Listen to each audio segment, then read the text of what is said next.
Dipti's joining us. She's talking about Italian cuisine traditions. They've been named a part of UNESCO's intangible cultural heritage, much to the joy of the Italian press. Yeah, that's right. First in the world, that's what this Italian daily here, Stuart, says, Il Messaggero.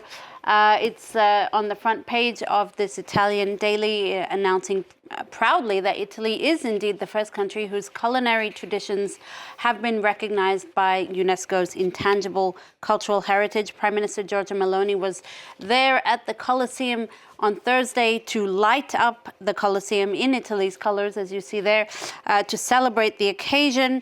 La Repubblica, another Italian daily here, says, if carbonara had legs, it would be jumping for joy today. The Daily noting that this recognition is of Italian culinary tradition. So we're talking Sunday lunch, a ragu that simmers for hours, a white tablecloth, the hand that passes the bread but not the salt because it's bad luck. All those kind of exactly. traditions. Just slither off the plate anyway. Carbonara. Not everyone is happy about this accolade, though. Well, there'll always be detractors, won't there? This is from an Italian daily called Domani, and here they say they say that okay, the accolade is a good thing, but that it's also a missed opportunity, claiming that the cuisine and culinary traditions that are rewarded by UNESCO in this list is really something that have never existed, it says. It's a postcard ideal. The real Italian cuisine lies in a history of poverty, improvisation, reinvention, and immigration. Meanwhile, you have Mediapart, the French investigative website, which says here in this article, which sees it really as a political weapon used by Giorgia Meloni. The magazine says that she's trying to use this accolade to transform Italian cuisine and create a sort of gastro-nationalism on her part. Very nice. Something else has been added to the UNESCO list. This is the Moroccan caftan. Yeah, that's right. And the superlatives continue in the Moroccan press. This is from Le Matin, which on its front page here talks about the know-how, traditions and arts of the Moroccan caftan, while another website, Le 306, another Moroccan website, rather is focusing on the rivalry between Morocco and Algeria when it comes to the caftan. And, you know, the website's not very gracious in victory. It gloats over the fact that Morocco is the one who got recognized for the caftan, not Algeria. Also accusing the Algerian team of trying yet another maneuver to counter Morocco's candidacy.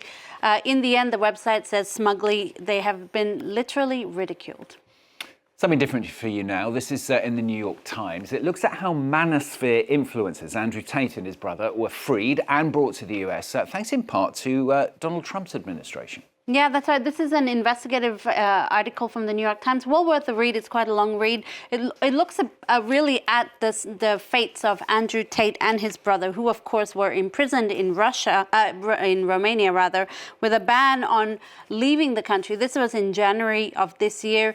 They were held up there on rape charges, having sex with a minor, and coercing women into pornography. And then, rather inexplicably, a month later, the Romanian government set the brothers free. And their release, the New York Times says, was really the culmination of a years-long effort to forge alliances with Donald Trump's advisors and family members, including his son Barron. You can read all about it in the New York Times here in this article. There's also another interesting article from The Conversation, an Australian academic website that looks at the manosphere and how through hustle, muscle and grift, the manosphere has grown into a money-making machine. It's no longer the niche industry that it was before. It's now very mainstream. And the thought leaders maintain and grow their audiences by getting them notably to buy their products. Think, for instance, subscription-based academies that cost thousands of dollars, or testosterone supplements. Finally from Dipti, she's going to end with something very different for us, because it's actually a new word for us. It's not one that you've created, is it? No, it's not a word I made up, although you might think I did. Well, you've heard of FOMO, fear of missing out. You've heard of JOMO, which is a joy of missing out. But Stuart, have you heard of FOFO? FOFO. FOFO. So it's just FOFO. Which is just It almost FOFO. looks rude, doesn't it? You tell me, what's FOFO? It's a fear of finding out. Okay. It's, for instance, you have a letter from the tax authorities that you haven't opened, or you keep delaying a medical scan, or you don't want to look at your bank account, but you keep spending. That kind of thing. It's a fear of finding out, or usually out of a fear of the results that ensue. It's a new term that's sort of been circulating around recently. I wonder if there's a word for the joy of mixing up, though. This is a case for one little boy. This story is really sweet. A little schoolboy in Wales last week, Oscar Wilkins, he got the role of Elvis the Elf in his school concert. Except he told his parents that the role was just Elvis, so they found him an Elvis outfit, which he rocked at this concert. Despite the comedy of errors, he embraced his role wholeheartedly. I think that's a real stage actor in training. That is so proud. I wonder if the parents were there. They were, and they were slightly embarrassed, but... Elvis, that is excellent. I love it. Very nice. Thanks, Dipti with the papers for us.